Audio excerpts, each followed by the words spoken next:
New concerns in Washington, and you know what we're talking about here. Talks to resolve the so-called fiscal cliff. They could be going nowhere fast. Listen to Treasury Secretary Tim Geithner and House Speaker John Boehner today on Fox News Sunday.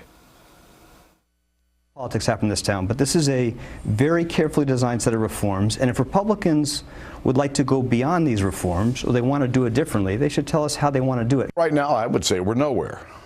Period. We're nowhere. We've put a serious offer on the table by putting revenues up there to try to get this question resolved. But the White House has responded with virtually nothing.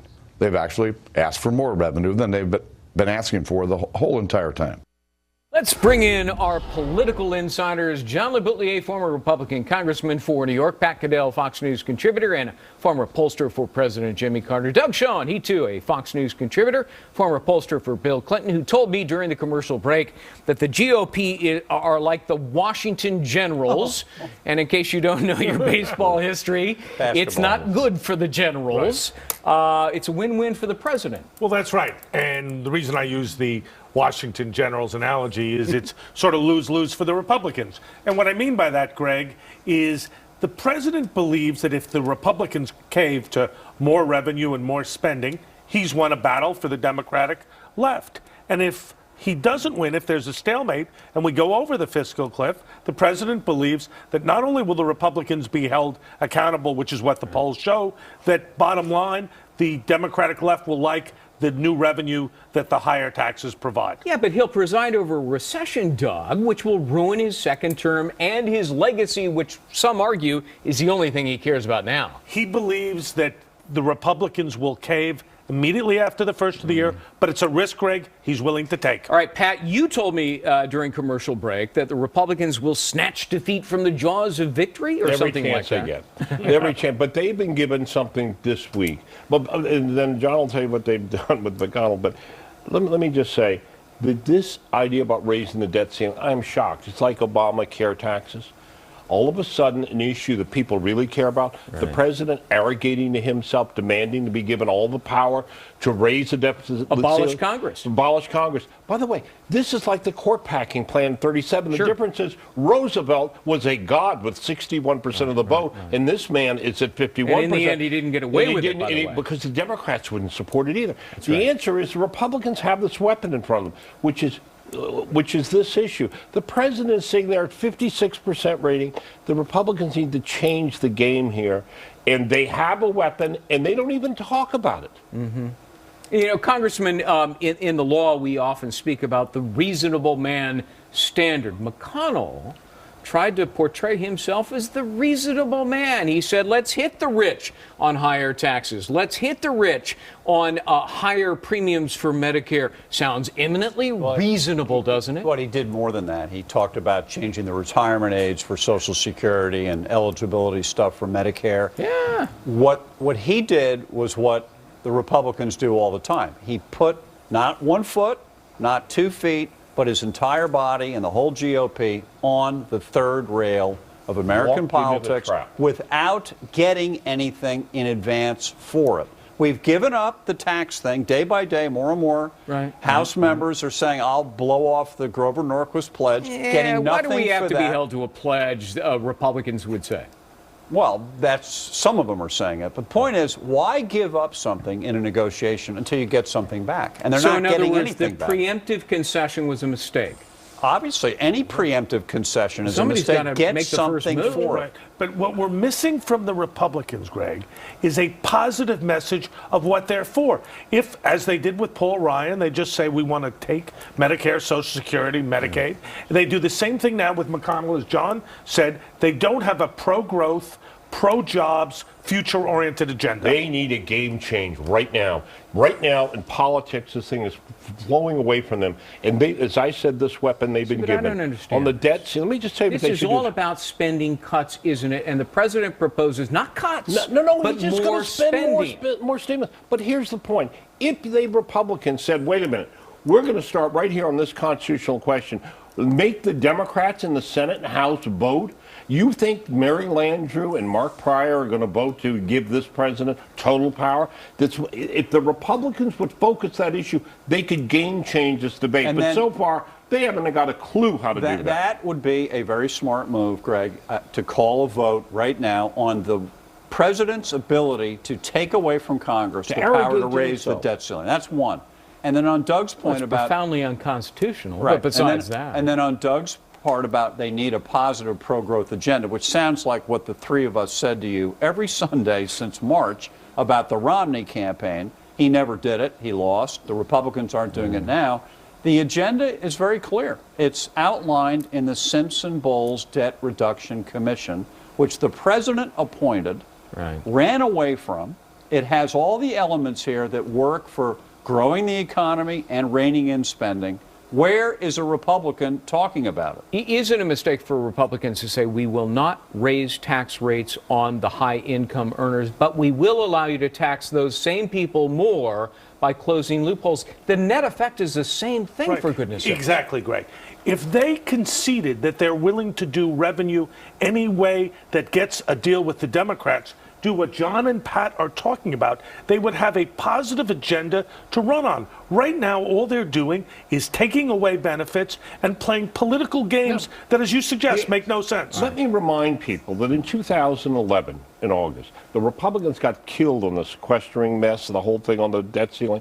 You know who took the worst political hit was Barack Obama.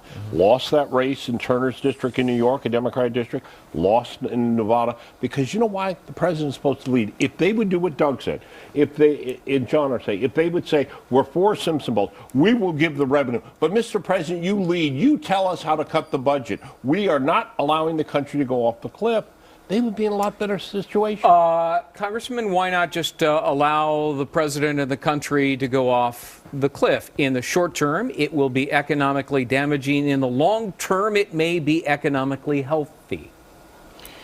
I wouldn't want to risk it myself. I Why? think because I don't. I think we putting may us not back get to in the long term. Yeah, putting us back into recession is not a good thing. And by the way, the way the media works in this country, the Republicans are going to get 85 to 90% of the blame for going over the cliff, and which may How do be you figure? Really?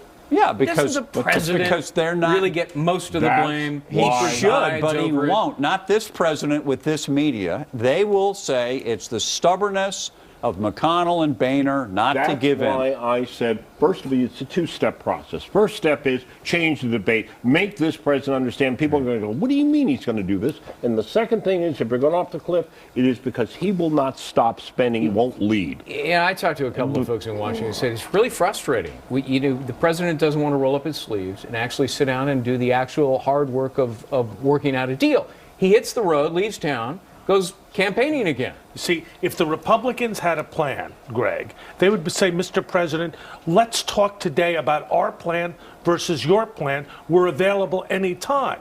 But in the absence of a plan, the president can go out and campaign and make political plan, hay. not that just leads with your chin on entitlement. Right. Oh, exactly, Pat. So in other words, all three of you seem to agree the president's a lot smarter on this deal. No, Smarter he's just politically running with an The agenda that is Republicans not. are stupider. They're stupid. about it. Okay, all right. But here's the deal: the Democrats, look, a lot of them want to go off the cliff.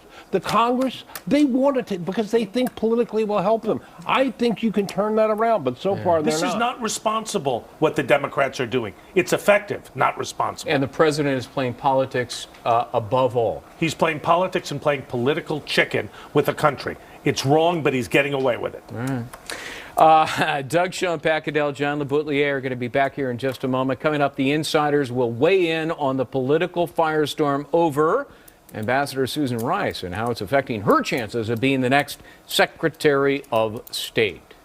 You know, Congressman, normally when a potential nominee or a nominee migrates to Capitol Hill to meet with the senators who are going to vote on our fate, you know, they go behind closed doors, they make nice, they come out, and the senators say, it was wonderful. You know, I really think I probably could vote for her. I'll give her every opportunity. Oh, my goodness. Yeah. You know, Rice comes out of these meetings, and the senators are like, I'm more opposed to her now than ever before. Well, you have to wonder what went on in these meetings. Now, she wants to be the chief diplomat of the United States.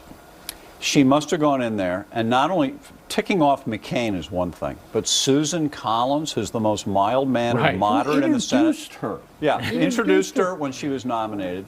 Here's the thing. There's a way to talk to a U.S. Senator, all of them, which is you don't talk to them. You let them do all the talking. Right. You tell them how great they are. They're all puffed up.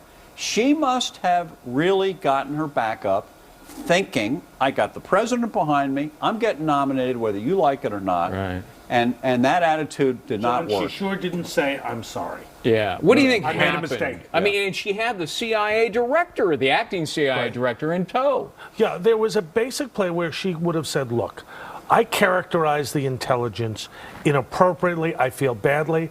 I could have been more cautious in my characterization, so I apologize. She clearly didn't do that. You know, the former Attorney General Michael McCasey wrote an op-ed in the Wall Street Journal. You guys read it. And he said, look, it's a question.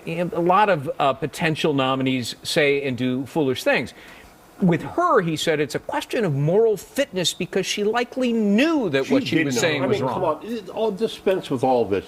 She went out to deliver a political message that neither Hillary Clinton or even the director of intelligence Why do you think wouldn't do. Hillary Clinton didn't go out and give the Because message? she's not willing to do that. That's but right. here's the point. The thing in her, what she's doing is this attitude, and I want to say this because it needs to be said. I came out of the civil rights movement. I was involved in the election of most of the first black mayors across America. In Chicago, Philadelphia, Atlanta, a lot of places. I want to tell you something.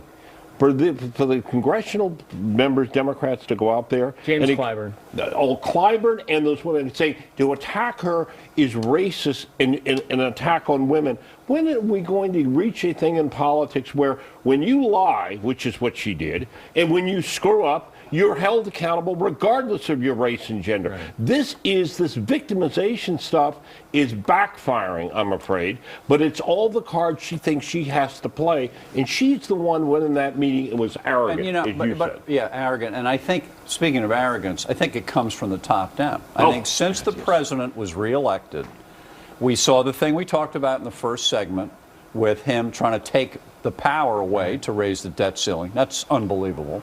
And I think he thinks I can have anybody I want. I can stick it down the senators' throats if I want her. You really think he's going to nominate her? Well, he might. I don't think ultimately he can do not. it. I think he's going to have to go of necessity to John Kerry, who the Republicans will confirm in a second. He'll get Jack Lew at Treasury, maybe Chuck Hagel at Defense, and have a bipartisan team. And what becomes of Susan Rice? I just think you guys may be misjudging one thing, Doug, Right, which could be. is his arrogance so far since this election So you're has convinced been he'll nominate her? unremitting. Because his attitude would be, how dare you tell me what to do? Now you tell me what to do.